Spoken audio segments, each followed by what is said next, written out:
पश्चिम बंगाल के पूर्व गवर्नर केशरीनाथ त्रिपाठी का निधन। सुबह 5 बजे प्रयागराज स्थित आवास में ली अंतिम सांस। पिछले काफी दिनों से गंभीर रूप से चल रहे थे बीमार।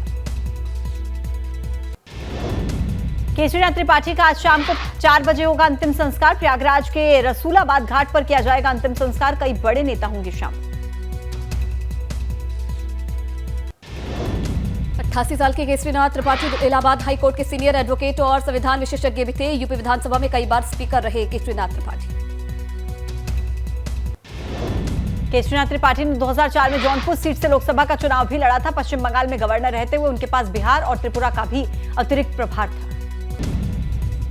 वरिष्ठ भाजपा नेता और पश्चिम बंगाल के पूर्व राज्यपाल रहे केशरीनाथ त्रिपाठी के निधन पर पीएम नरेंद्र मोदी ने शोक जताया। पीएम ने उनकी सेवाओं और बुद्धिमत्ता के लिए याद करते हुए संवेदना प्रकट की।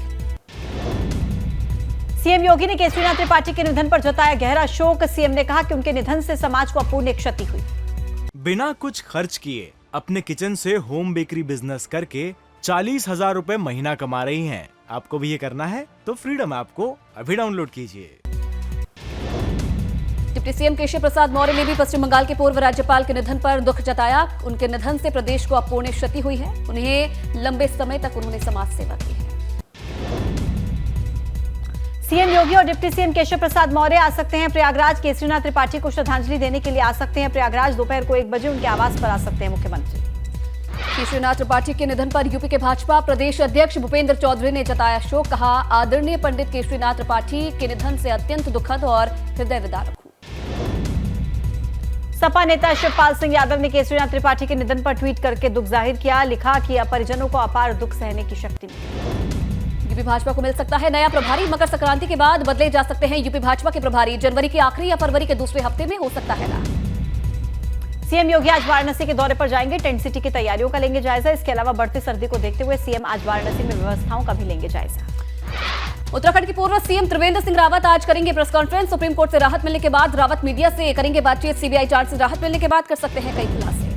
जोशीमठ के 9 वार्ड्स के 603 भवनों में अब तक दरारें आई। चमोली जिला प्रशासन ने अब तक 55 परिवारों को रेस्क्यू करके सुरक्षित स्थानों पर पहुंचाया। जोशीमठ आपदा को लेकर कैबिनेट मंत्री गणेश जोशी ने कहा कि जोशीमठ से लोगों को अन्य जगह किया जाएगा शिफ्ट। केंद्र और राज्य सरकार हालात पर नजर बनाए हुए है।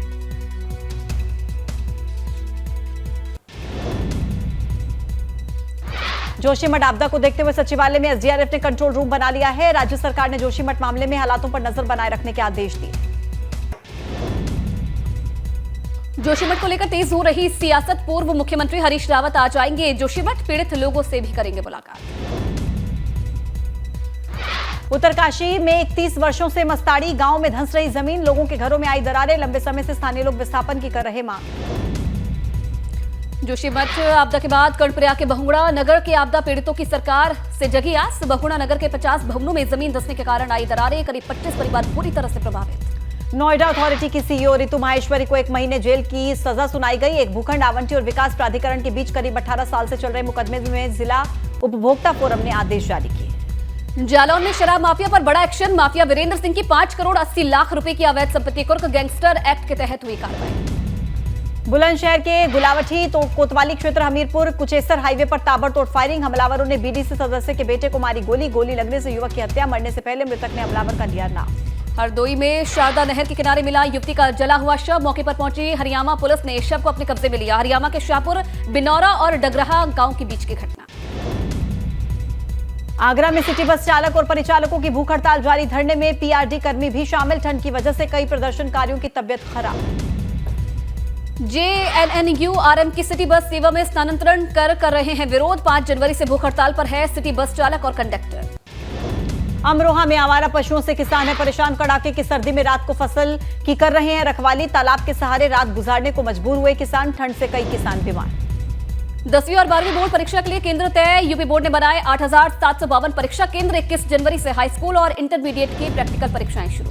राम मंदिर के गर्भगृह से लेकर शिखर तक जड़ा जाएगा सोना। भगवान राम के मंदिर का सिंह द्वार चांदी से चमकेगा। गर्भगृह से लेकर शिखर तक स्वर्ण जड़ित होगा राम मंदिर।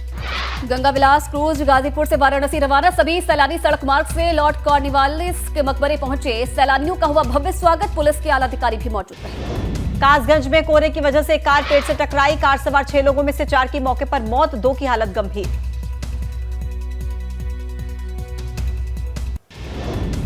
गोरखपुर में एक बेकाबू कार ने कई बाइक्स को टक्कर मार दी, मौके से फरार हो गए। हादसे में एक बाइक सवार की हालत गंभीर है। ग्रेटर नोएडा में कोफोर्स कंपनी में 2 पीएसओ के बीच कहासुनी हुई। इस दौरान एक पीएसओ ने दूसरे पीएसओ को गोली मार दी। इलाज के दौरान मौत हुई।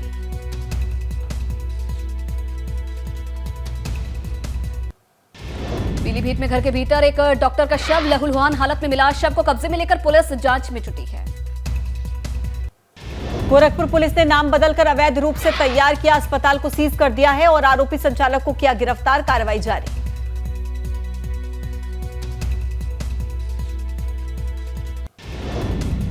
महाराजगंज जिला अस्पताल में 2 घंटे बिजली रही गुल। डॉक्टर ने टॉर्च जलाकर इमरजेंसी में मरीजों का किया इलाज। संत कबीर नगर में निषाद पार्टी के अध्यक्ष डॉक्टर संजय निषाद ने ब्राह्मण समाज के प्रति आभार जाहिर किया। कहा कि 2019 लोकसभा चुनाव में ब्राह्मण समाज ने बेटे प्रवीण को जीत दिलाई। अयोध्या के संतों ने महाराष्ट्र के मुख्यमंत्री एकनाथ शिंदे को आमंत्रण पत्र भेजा है और पत्र में लिखा है कि महाराष्ट्र के मुख्यमंत्री अयोध्या आकर के भगवान रामलला का दर्शन पूजन करें। लखीमपुर खीरी में भीषण सर्दी से लोग परेशान। शहर में कई जगहों पर लोग अलाव का सहारा लेते हुए नजर आए। बिना कुछ खर्च किए अपने किचन से होम बेकरी बिजनेस करके 40,000 रुपए महीना कमा रही हैं। आपको भी ये करना है तो फ्रीडम ऐप को अभी डाउनलोड कीजिए।